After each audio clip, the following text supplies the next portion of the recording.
Pa- Parshas Vayeira starts off with the events of the three malachim who were dressed, if I could use that word, as travelers in the desert. Avraham, it's 3 days after his bris milah, the end of Parshas Lech Lecha, speaks about the bris milah, and he's waiting Pesach HaOel. He's sitting Pesach HaOel at the door of his tent, and he sees these three individuals coming by, and he invites them to eat, to sit down, to wash their feet, to take care of the physical needs that a traveler through the desert has. And this speaks of the Gemilus Chasadim of Avraham Avinu, the kindness that Avraham Avinu showed to every person. And the question is asked, why is it that this comes immediately after the bris milah of Avraham Avinu, the mitzvah of circumcision, which is the mitzvah of the covenant between God and the Jewish people, and specifically between Avraham and God?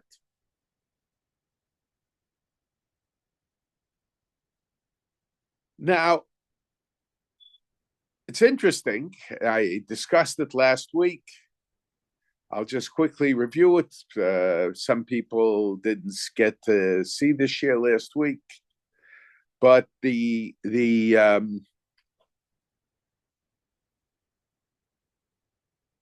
opinion of the Das Genim in Bala Tosfos is that Avram was a ger, a convert, and the Das Genim in Bala Tosfos says that's why Avram was able to marry Turah.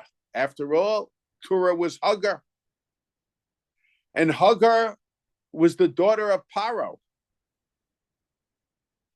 And being the daughter of Paro, a Jew is not allowed to marry a convert until 3 generations of Egypt. An Egyptian convert. An Egyptian convert, an Egyptian convert. Until 3 generations. And we know, our sages tell us, that the Yavos, they observed the whole Torah. Now, it's true that Avram originally was married to her because it was married to her originally, but that was before the conversion. But then, when he remarries her at the end, in Parshas Chayesara, so Tosfos asks, why did Avram remarry her? He was at that point anyway observing the mitzvahs of the Torah. And one answer, Tosfos gives a number of answers, 2 answers actually. That one answer that Tosfos gives is because Avram was a ger. Avram was a convert, and a convert is allowed to marry some of the women that is prohibited to Jews. Of course, only once they could. If those women themselves were Jewish, either through conversion or otherwise. So the Brisker Rav, my father's uncle, had a lot of trouble with this answer, and he said, it's true, Avram went through bris milah, and it's possible that at the point he goes through bris milah, that's where his Kedushas Yisrael his sanctity of a Jew is finalized. But the question is, Avram is not a ger. A ger is an immigrant. An immigrant comes into a country that he didn't belong in. But Avram was the foundation of Judaism. If he was the foundation of Judaism, how could he be considered a ger? Now, the truth of the matter is, we have to understand the word ger. What does it mean? Where is it derived from? I heard from my father, and I think he said it over in the name of the Ibn Ezra, that the Ibn Ezra says that the word ger is associated with the word gargir, a seed. A seed is something that doesn't have roots. A ger, an immigrant, when he comes into a country, so he doesn't have roots. He's an immigrant. So he does not have the past, the family. He is the beginning, and so I think, and this obviously was the question that the Brisker Rav had. How can we call Avram a ger? A ger is someone who joins. He's an immigrant, and Avram is the foundation. And what I want to suggest is that actually a ger is a ger for two different reasons. On one hand, he's a ger because he cut himself off from his previous roots. The shita of the Rebar Tzoloni is that the bezdin that is megayer a ger, that converts a ger, where the ger is a proper candidate for gerus, and he meets all the requirements that is necessary for gerus, the members of that bezdin fulfill the mitzvah of avas a ger. As soon as they mal him. Huh? Avas Hashem. Avas Hager. Avas Hashem, you're right. No, Avas Hager. Okay. Avas Hashem, that's the Shita of the Ravid. Okay. The Rebar Tzolani Shita is he fulfills the mitzvah of Avas Hager. And the question is, he's not yet a ger. A ger first undergoes, after he's questioned by the bezdin, after the bezdin looks into his candidacy. After all of that, he goes through bris milah, and then he goes tefillah, and only after the tefillah is he considered a ger. And the expression of the Gemara is malanoso miyad. Once you find out that he meets the criteria for gerus, you perform bris milah right away. Question is, at the point of the bris milah is not yet a ger. The answer is he is a ger. He might not yet be a Jew, but he cut himself off from his past roots. A ger, on one hand, has cut himself off from his past roots. On the other hand, while he's accepted into the Jewish people, and because of this, there is an inyan of hakaras hatov towards the ger. And as I heard from my father, and I saw in the ksavim of my uncle, that a ger, by joining the Jewish people in a nation that he does not yet have roots, he is the seed for new roots. He is performing chesed for the Jewish people. And my uncle said this in regard to Rus, because the Chazal tell us that the main topic of Megillas Rus is gerus, is chesed, and we know, and it says in terms of halacha, it focuses on chesed. The question is, what about gerus? All the laws of gerus are derived from Megillas Rus. But the answer is Megillah. The Rus itself is chesed. Gerus itself is chesed. They're doing a chesed for the Jewish people. So the chesed, a ger, is a ger for two reasons. He's a ger because he cut himself off from his previous roots. But he is a ger also because in joining the Jewish people, he has not yet established roots. He will establish roots. He will be a root in the Jewish people. So, in evaluating whether Avraham is to be considered a ger from the perspective of cutting himself off from his previous from his family, Lech lecha meyatzecha meladecha beis avicha. The whole sedra of Lech lecha is one of gerus. But the process of gerus began with the tzivui Lech lecha meyatzecha meladecha beis avicha el aretz asher areka. And then he has to then he cuts himself off from Lot. And ultimately the gerus is completed with the bris milah, which also distinguishes him from the rest of the world. So the idea of gerus, the gerus by Avraham started.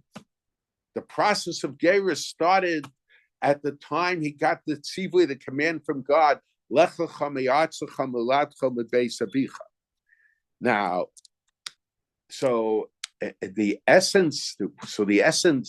the initial stage of gerus is in a sense demonstrating and cutting oneself off from his previous relationships.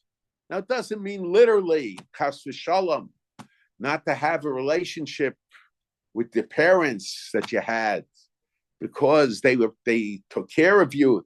You have a chiyuv of hakaras hatov.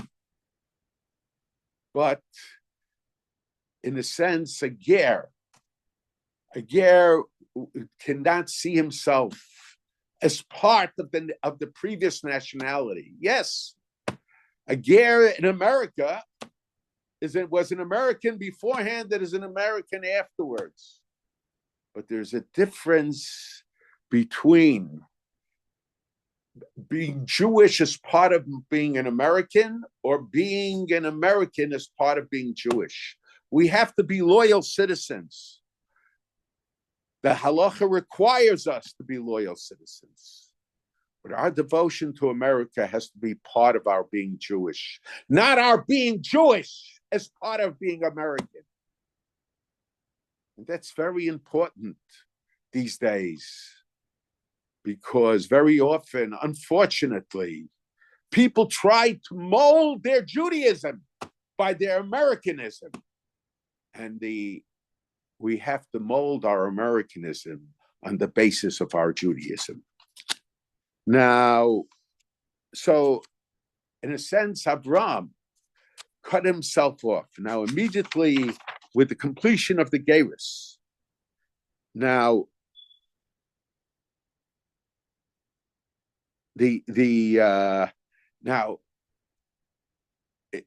what we have to understand is that even though, now we take a look, who is Avraham taking care? Who is he showing Gemilas Chasadim to? Kindness to. As far as he knew, it was three, I don't know whether to use the word Arabs, but three people who lived in the desert in the Middle East. Bedouins. Bedouin. I don't know. Okay. Maybe You've used Bedouins. that term before.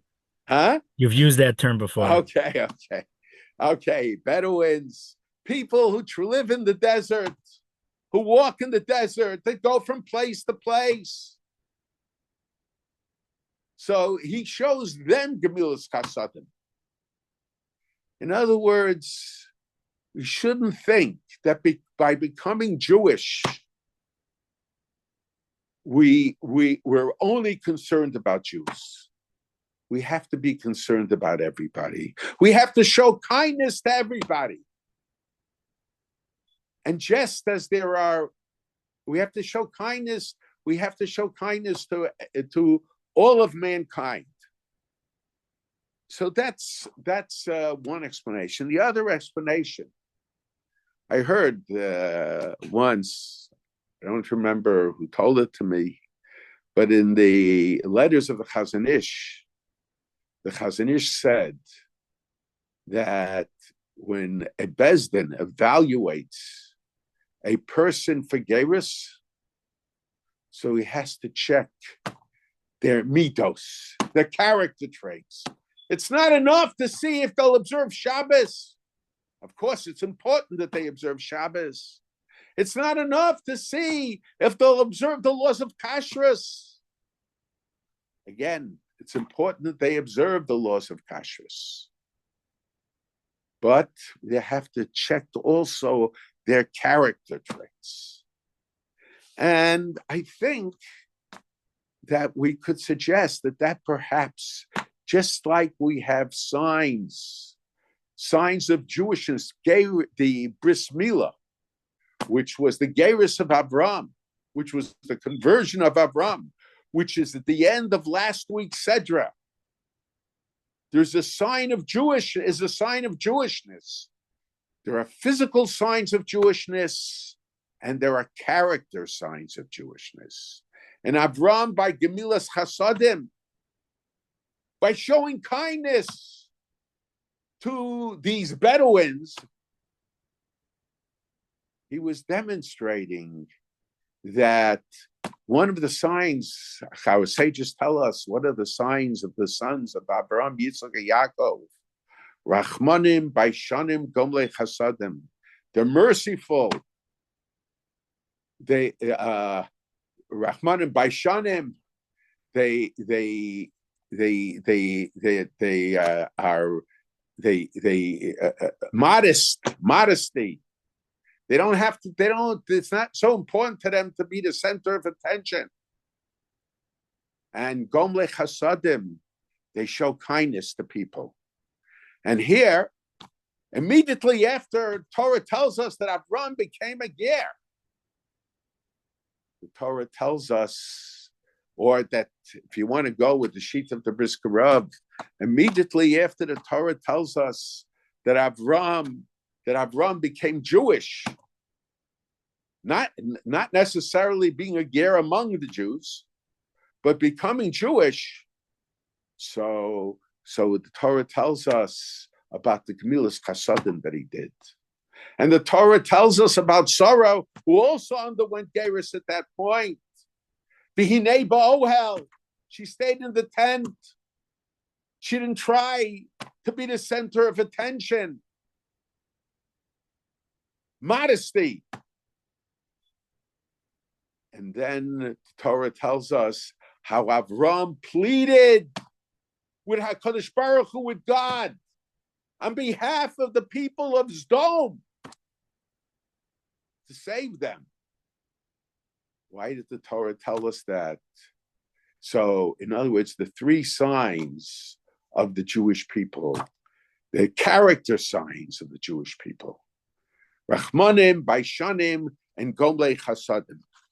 And the interesting thing is, the Gemilas Chasadim was some four people, or at least in Abraham's mind, who did not appear to be Jewish. There were no other Jews, just the base Abraham, the house of Abraham, and the Gemilas Chasadim, the Rachmanim showing mercy, pleading on behalf of the people of Sdom. So the two answers really go together. In other words, there are character traits that are the signs of a Jew. But many of these character traits, it's not enough to display these character traits. And I don't mean in a haughty manner. I mean in a natural manner to Jews, but even in regard to non-Jews. We have an obligation to show Rachmanis and to show kindness. Now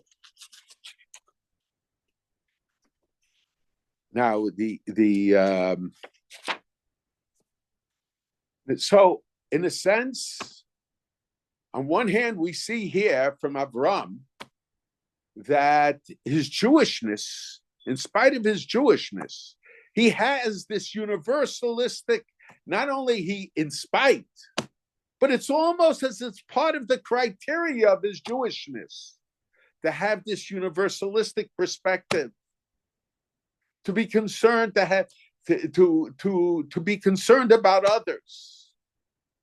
On the other hand, we find it many times at the end of this week's Sedra, we find that Avraham, when he goes with Shnei Na'arav, with his two to the Akedah, at a certain point he says, Shvu lechem poem achamor, b'nei v'anar hanel chad ko.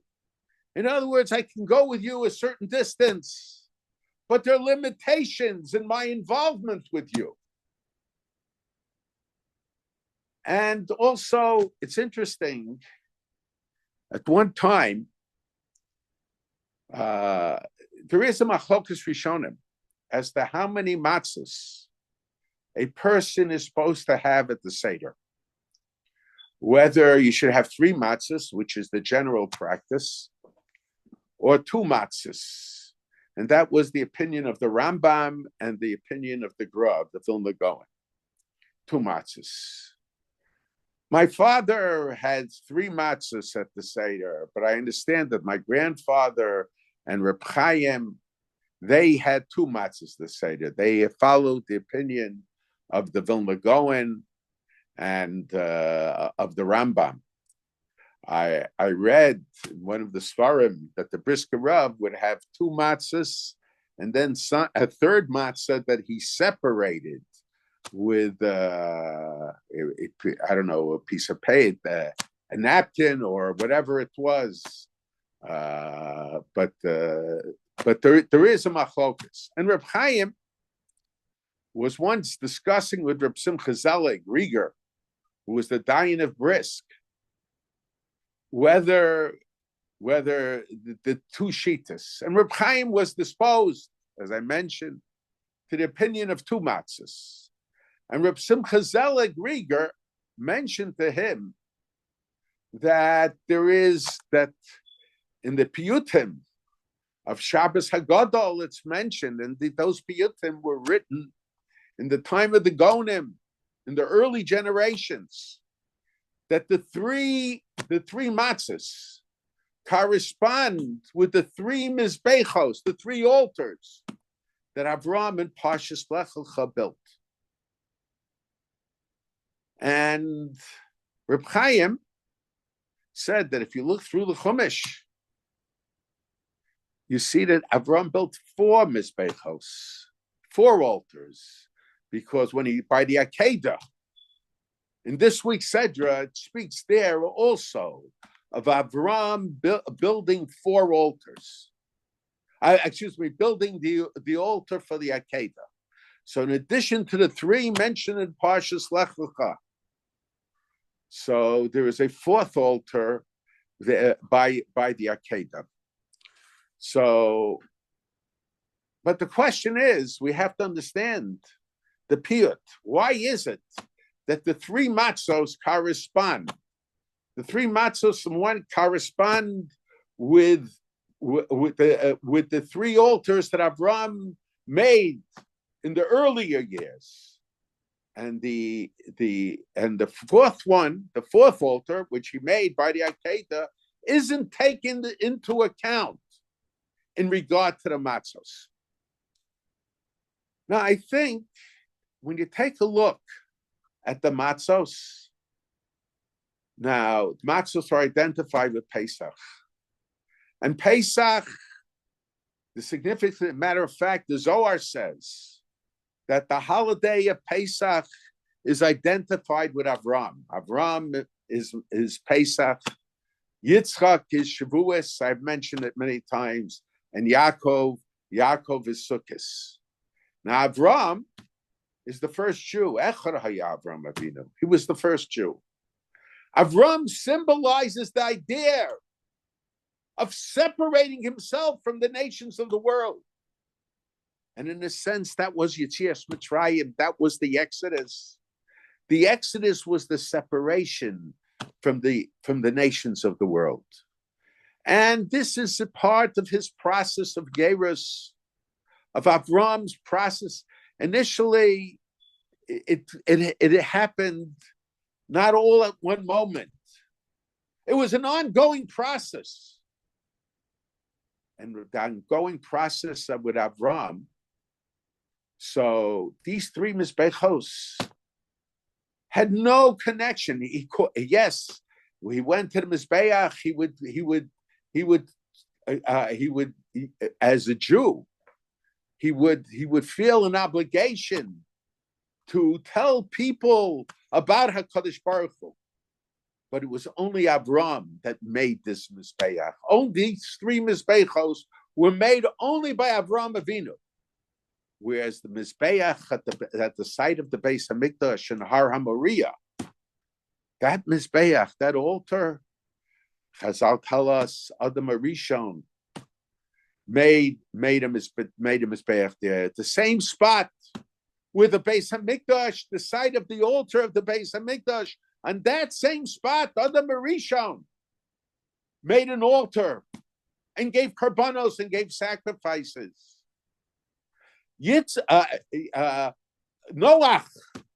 when he came out of the Teva, it's also brought down, not everybody mentions it, that Cain and Hevel, they gave the karbanos on the same spot where the Mizbeach and the Har HaMoriah was. So I think the idea was, it's two things. First of all, while Avram was undergoing his process of Gerus, these three Mizbechos were identified with Avram separating himself from the nations of the world. And Matzah, which is identified with Pesach,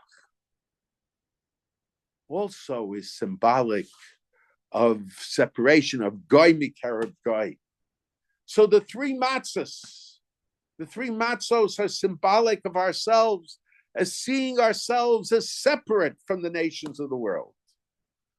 But, so we see Avraham on one hand, perhaps more than any other biblical figure, he has a universal perspective, both before his conversion and after his conversion.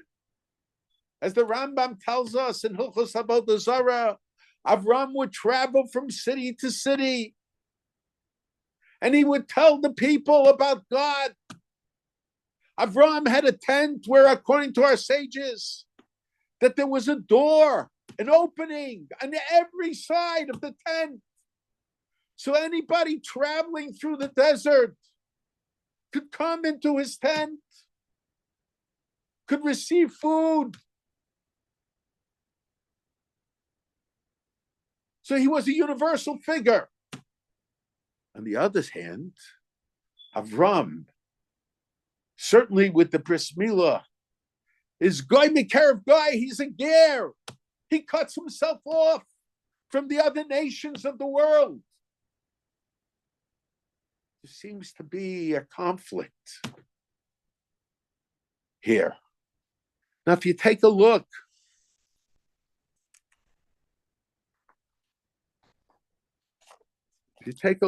at the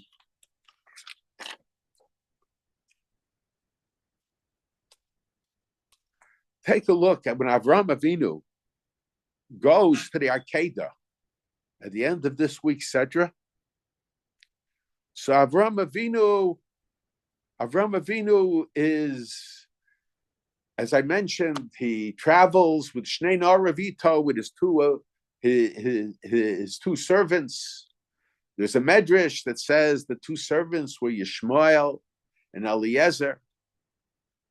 together with Yitzchak, and they come to Vayeira Samakam Erachok. He sees the mountain from afar, and Chazal tell us he saw a heavenly cloud attached to the mountain. And he said to Yitzchak, "What do you see?" He said, "I see Har Noah, I saw a beautiful mountain, Banan Kosher Aleha, and there is a heavenly cloud attached to it." He turned to Yishmael and to Eliezer and said, "What do you see?" And they said, "We don't see anything special. The mountain is like any other mountain." So he said, "Shvulachem po machamor. You stay here with the donkey. The donkey doesn't see anything. You don't see anything special. And me and the lad, meaning Yitzchak, we will go a short distance," is the way Rashi interprets it. It's a little difficult because it's Vayar Samakum Eirachel. He sees the place from afar, and then he says, "And we will go a short distance, and we will serve HaKadosh Baruch Hu there, and then we will return to you." A little difficult. We'll see. We saw the place from afar, but going to the place, it's a short distance. I think there is a Musa Haskell in this, and it's important to know. Certain tasks, certain goals, when we just look from afar, it looks very far. It's true, Avraham was walking, but at the point that he saw the place from afar, he had stopped. When you just see, it looks very distant. But when you're going there, you're walking there, you're doing something to accomplish that goal, then the distance becomes shorter. So when we're going, the distance will be short. Now that we stopped here to look, we see it, but it's afar. But when it's v'nelcha, but when we go, it'll be a short distance. You know, we have the Jewish people throughout the generations. They look towards Eretz Yisrael. But it was a long distance. They constantly look.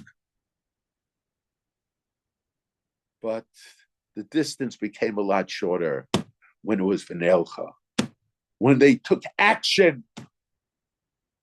And that's what we have to know in regard to Eretz Yisrael, in regard to helping the Jewish people. It's not enough to look and say, "Oh, how terrible it is." It is terrible. These people aren't any better than the Nazis, Shemach Shemam. They don't have the ability to do the havoc that the Nazis did. But it's a terrible thing. But just saying words means nothing. It's a big distance.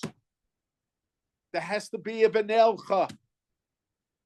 V'nelcha doesn't necessarily mean, although it's helpful to take a plane and go to Eretz Yisrael.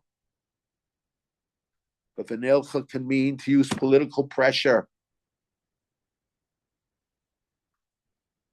It means to exercise our right to vote. When I was listening to the news before the elections, I heard that some politicians were saying that the candidate who constantly talks about the terrible things the Jewish people were doing in Gaza in defending themselves,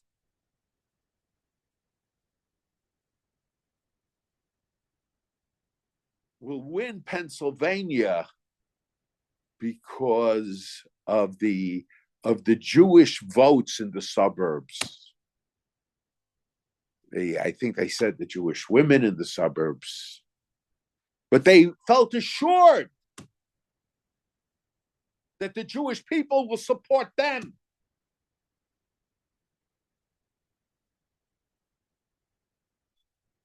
Unless we take action, if we just say how terrible it is, if we just give speeches, it doesn't mean anything. There has to be a benelcha. You have to do something. Believe me, those that don't support Israel are counting on the Jews not exercising their ability. You know why they don't exercise their political ability? Because very often their Jewishness is part of their Americanism. It's not their Americanism being part of their Jewishness. So there's a Venel Chad Ko. We have to go it's not enough to see from afar. Of course, that's the first step. The first step is looking to see. And unfortunately, there are many Jews that when it comes to seeing what happens in Eretz Yisrael, they don't want to hear the facts. I've seen people walk out because they don't want to know. They don't want to feel a responsibility. You have to look first. But if you just look, it doesn't do any good. It seems so distant. There's nothing we can do. But it has to be benelcha. We have to go. We have to do something. So shvulechem poem a chamor. But why is it? What was it that the Avos, that the Avraham saw, that Yitzchak saw, that the servants didn't see? They didn't see the anan kosher aleha. What was the anan? That was the heavenly presence that would be there when the Beis HaMikdash is going to be built. Eliezer was a great man, but he only had a present. He only saw what was right in front of him. He couldn't see Meiracho. He couldn't see from afar. But Avraham was able to see from afar. And perhaps we could even suggest that the reason Avraham was able to see from afar is because Avraham wanted V'nelcha. He wanted to go. Eliezer and Yishmael perhaps didn't have that same desire to go to the Makom HaMikdash. Whatever it is, we have to have a sense. The Jewish, I always mention Rabbi Yehuda Levi. Rabbi Yehuda Levi says, Avdei Hazman Heim Avodim La'avodim. My father would always quote it. Avdei Hazman Heim Avodim La'avodim. The slaves of time are the slaves of slaves. But Avdei Hashem, the servants of God, Heim Rak B'nei Chorim, they're only free. Those who are slaves of time, they only have the present that's right in front of them. But those who are free, those who are servants of God, they are truly free. In other words, in order not to be a slave of God, we can't limit our vision to just the present. We have to look at the past. We have to look at the future. And of course, we have to take the present to connect the two. We have to take the barrier that normally, naturally separates past, present, and future and bring it together.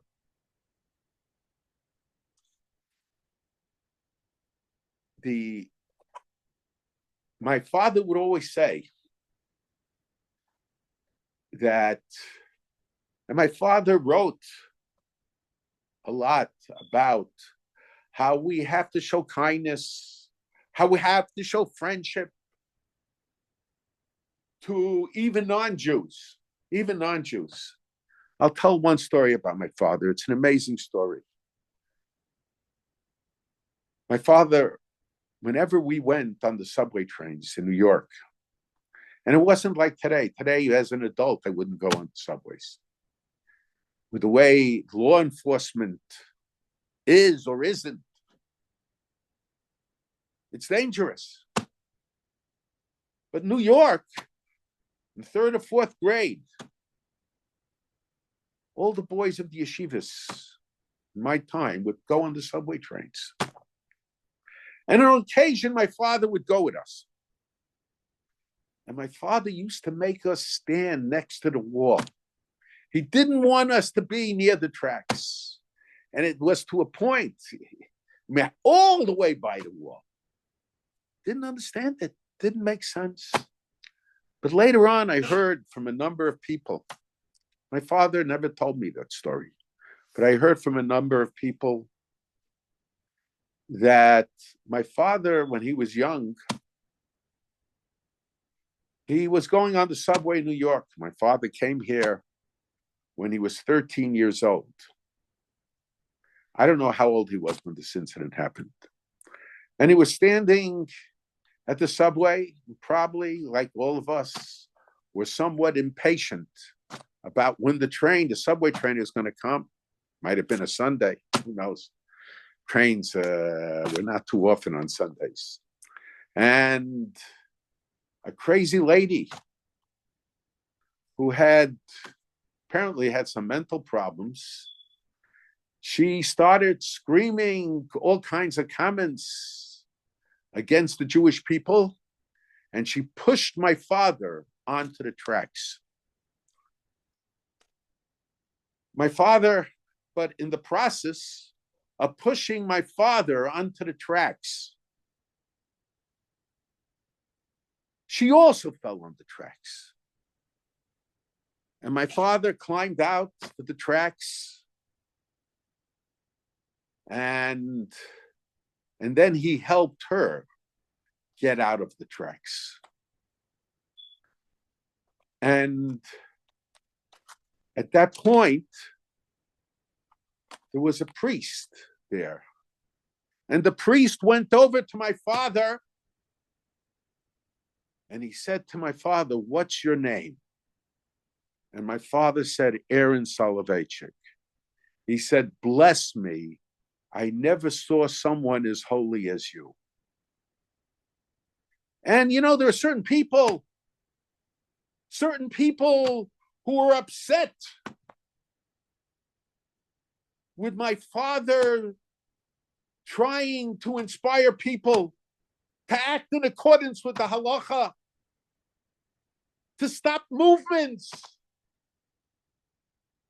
that try to negate Jewish tradition.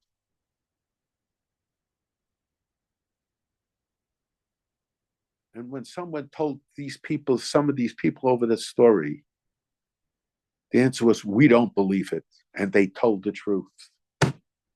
Because people evaluate others on the basis of themselves. And there are very few people that would be that way. I'm certainly not one of those people who would have been able to do what my father did. I would have been concerned about my own life. But I knew my father. So I realize that really speaks of his personality. But those who didn't know my father, and especially those who didn't want to know, the only response, and that would be a natural response, "I don't believe it." So my father's concerned. I heard of stories when he was in the hospital, even when he was in great pain.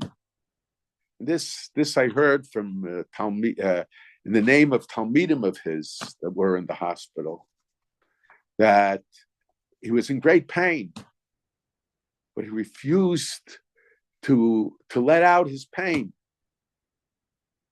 because the roommate in those days, you didn't have private rooms in the hospital. The roommate was sleeping. He didn't want to interfere. Roommate wasn't even Jewish. So my father was so concerned about every human being. And he dealt and he spoke and he wrote how important it is to show respect, to help every human being. My father was perhaps the only, certainly the first of the rabbis of the United States that spoke out publicly against the war in Vietnam. And I'm not taking positions in the war of Vietnam. There were many people, Doli Yisrael, who felt that the war in Vietnam was important. It was a war against communism. But that wasn't my father's opinion. My father felt that people are getting killed. And he felt it wasn't justification. It wasn't a war. He felt it wasn't a war of self-defense. It was a political war. It wasn't like the war in Gaza, where they take Jewish children and put them in the ovens. I don't want to go into the other atrocities that were committed. Nazism. But my father felt that my father was concerned about every human being. And he would speak very strongly about it. But nevertheless, but on the other hand, he mentioned all kinds of halachas that showed a different attitude. And he said, my father, in explaining it, said that there are areas. My father would say there is two types of devotion: intellectual devotion and emotional devotion. He says we have to be devoted to every human being. But generally, when it comes to human beings, when it comes to non-Jews, our devotion has to be intellectually oriented. In other words, we have to evaluate. We can't assume. We say, Barkei Shalom, there's a halacha of Darkei Shalom. But my father would always quote my grandfather, Barkei Shalom v'radfeyu, which everybody interprets, search for peace and run after it. And my grandfather would say, Barkei Shalom, search out the peace and then run after it. We have to evaluate. In history, we say in Hazinu, Schor Yemos Olam Shninu Bnos Dor V'Tor. Just because somebody says, I'll have peace, I'll return the hostages, and then they say, we'll send you the dead ones. Search out the peace, then run after it. How many times were there peace treaties made? And they say, give them food, give them water, bring water into Gaza, bring food. When we know it's the soldiers who are taking it away, not the citizens, not the children that everybody screams about. And by the way, someone pointed out to me, somehow they say to have no access to water, no access to food. Somehow they get rockets. If they're able to get rockets, why aren't they able to get food and water?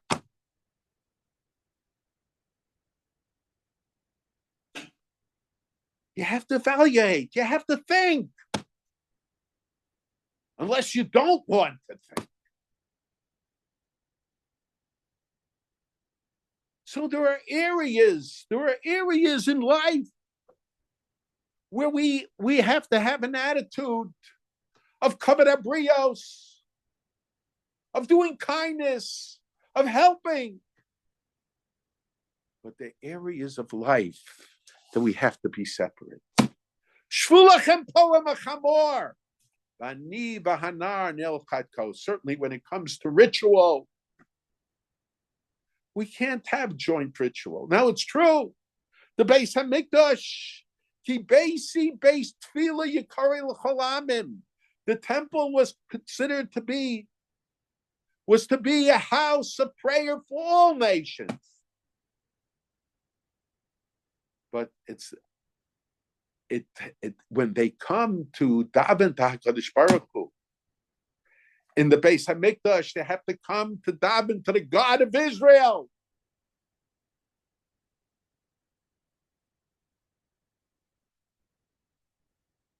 It's the God of Israel they have to come to be mispalo. They can't practice their religion in the Beis HaMikdash. We recognize prayer as a universal. But the Beis HaMikdash represents, the Beis HaMikdash is the house of God. V'asuli mikdash v'shachanti b'socham. It is the house of God that it's in the midst of the Jewish people. It represents the ongoing, permanent relationship, personal relationship that exists between God and the Jewish people. The nations of the world, they come to daven HaKadosh Baruch Hu, the proper prayers, to come close to God. But God is not living in their midst. That's the emotional relationship. The Vasuli Mikdash Shachanti B'Socham, that's the emotional relationship. And when it comes to Jews, unless we have reason to believe others wise, our initial reaction is one of emotions, of love, but a type of love that it doesn't have to be guarded. When you have emotional feelings, you're not on guard.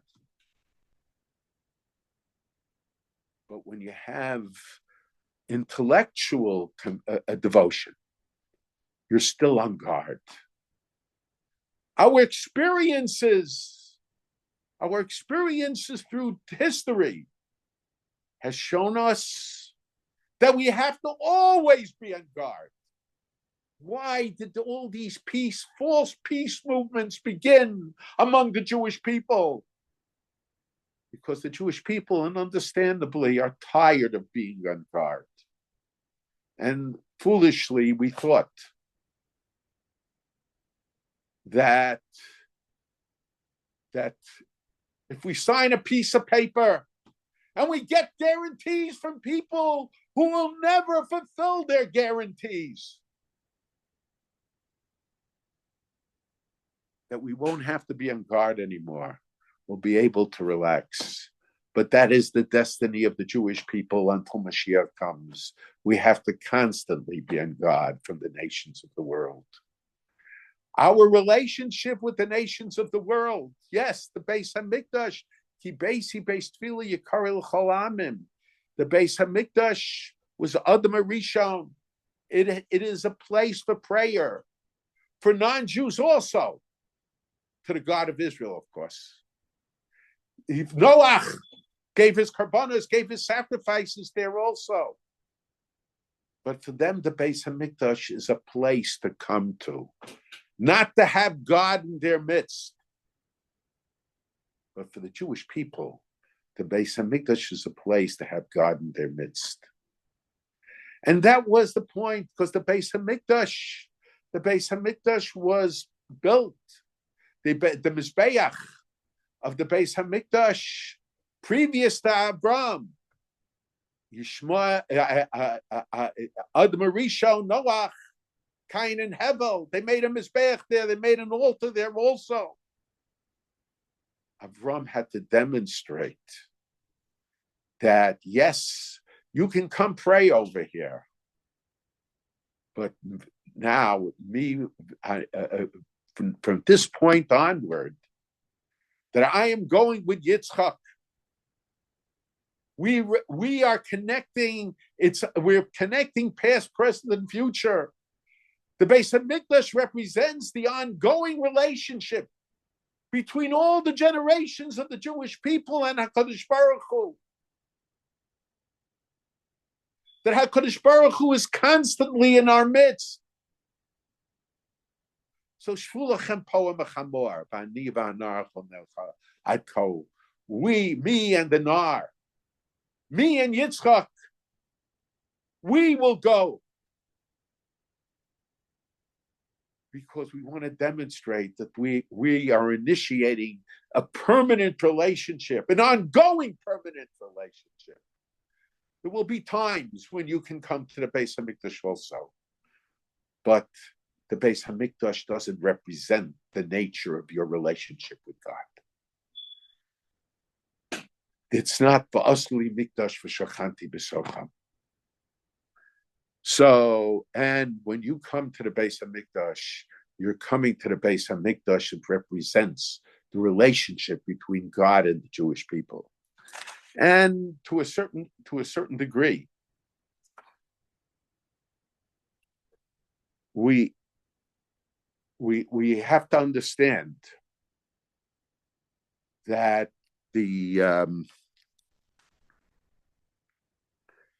this is the idea of, in other words, Yishmael, Eliezer was a great person, but only when the Shekhinah, he saw the Shekhinah only when it was right in front of him. He couldn't see it from afar. He couldn't see from the future. Why? He wasn't the master of a time. He was a slave of time. But being a master of time and a slave of time manifests itself in the other things. Yes, on one hand, it manifests itself in the ongoing relationship, constant relationship, continuation of the Jewish relationship that began with Avraham Avinu, that was initiated by Avraham Avinu at the time of the Akedah. And even when we're in Chutz La'aretz, the Beis Hamikdash symbolizes that ongoing permanent relationship. But being a master of time and a servant of time manifests itself in another way. Look at the way the world is changing. Things that were considered toevos, things that the behavior that was not only considered irrational, but considered abominations. Toleration of Ritzicha, toleration of murder.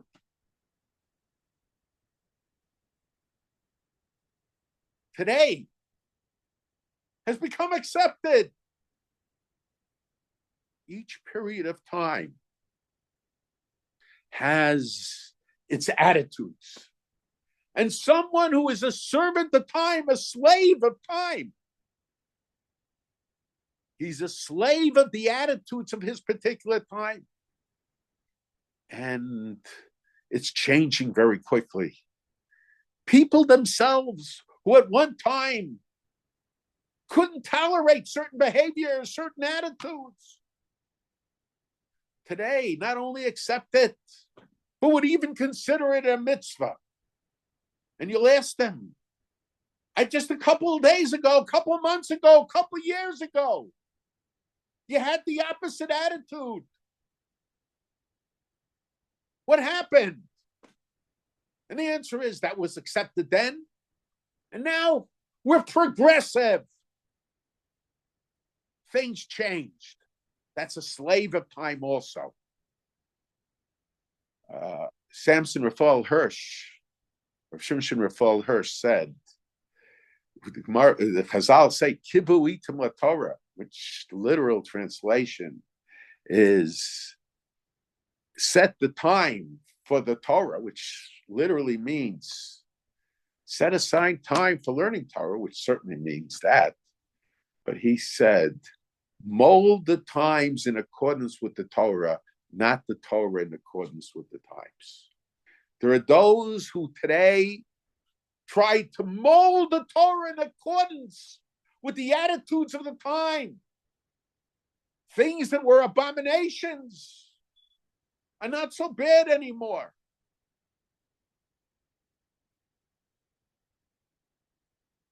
Because they'll make all kinds of heterim.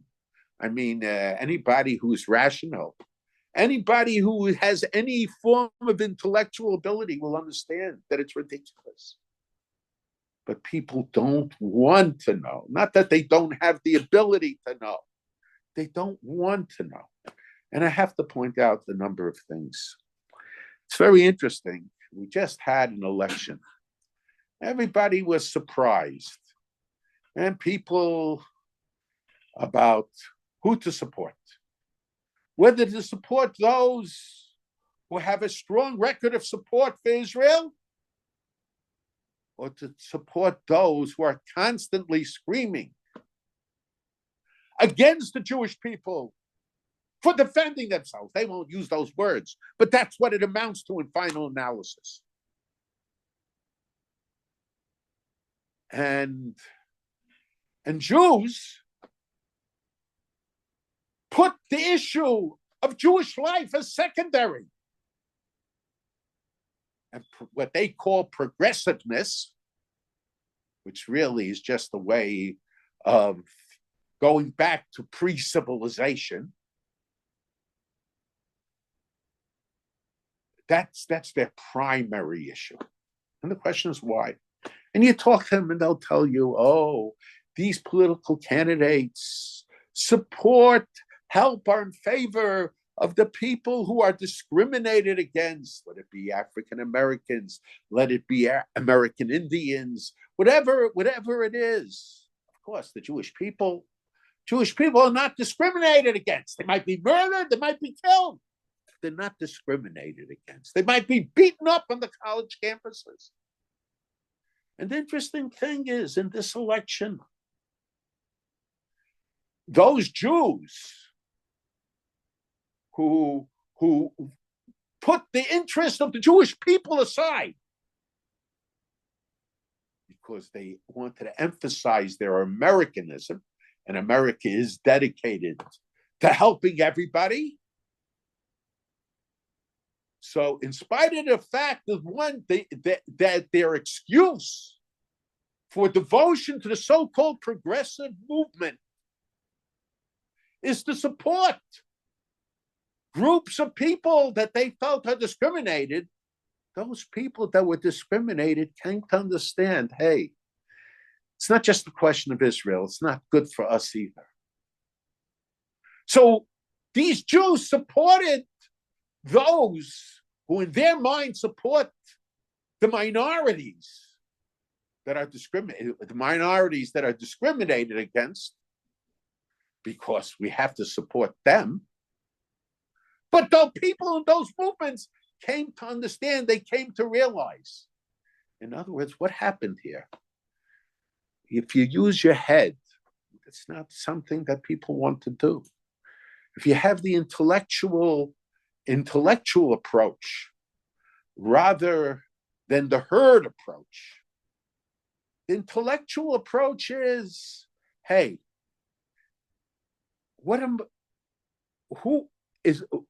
evaluate whether life is better in one situation or life is better in another situation.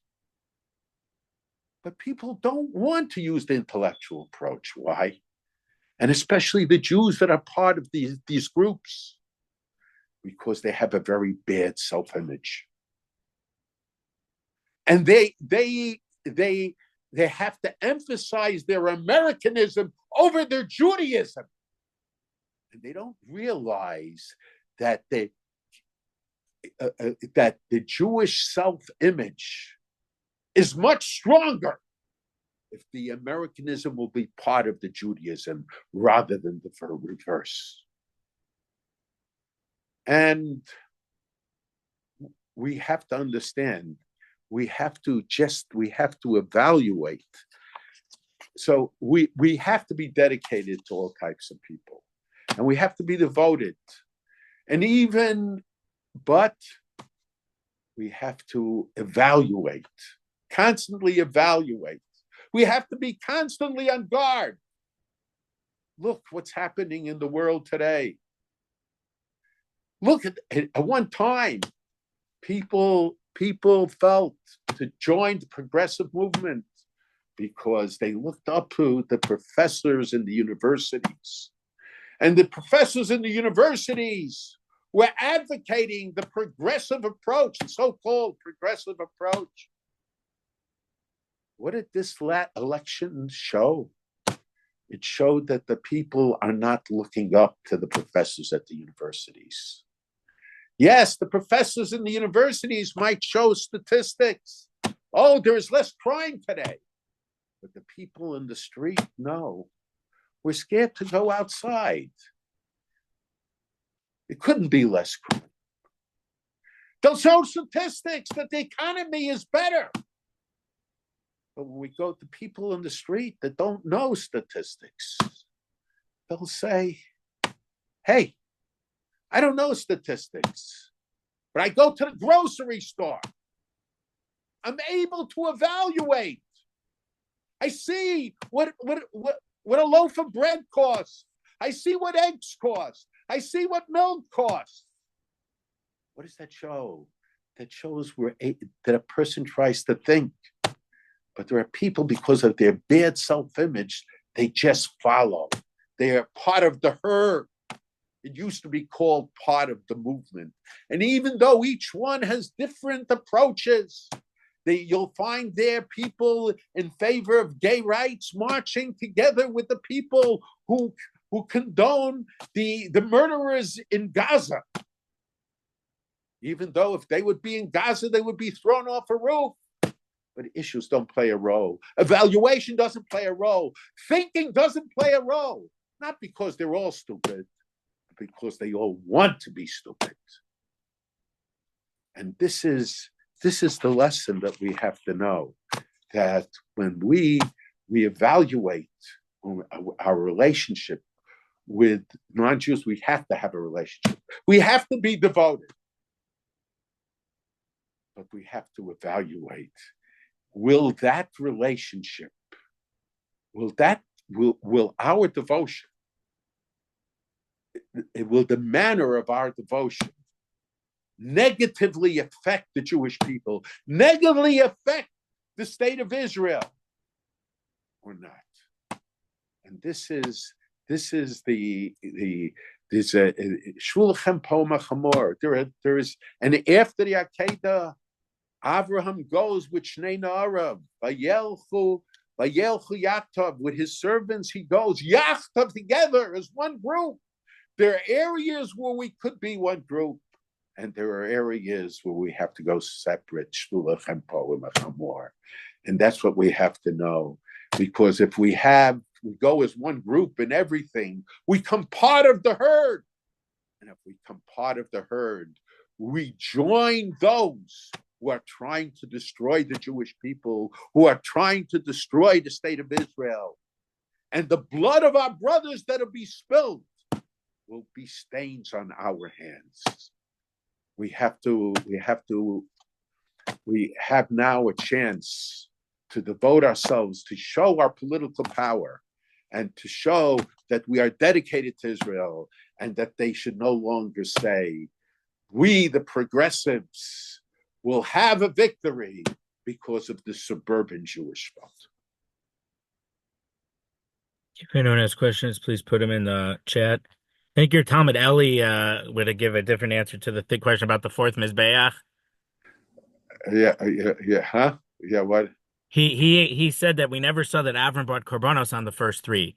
Yeah, no, that's he said on the Mizbeach, and he said it as a makom tefillah. I said that also.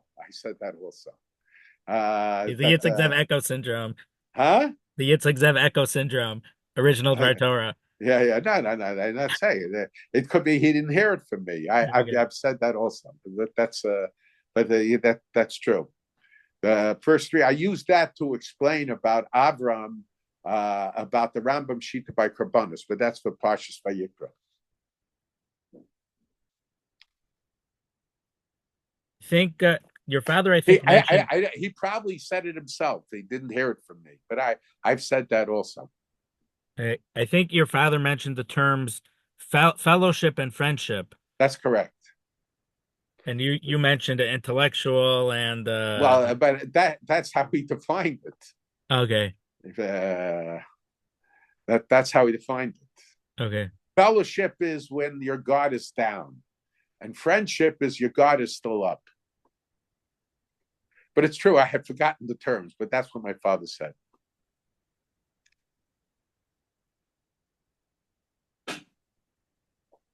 Yeah. When we consider the association in fellowship, association of playing together, drinking together, feasting together, That's right. that is another matter. Then association of any sort in fellowship with non-Jews is prohibited. Yeah. Any sort of association in fellowship with non-Jews is conducive to intermarriage. Yeah. It's what I think is, it's not the question of eating and drinking per se, but it's the idea of the guard being up and the guard being down. If you do anything with them, then your guard is down. When you go, well, no, your guard can be up all the time.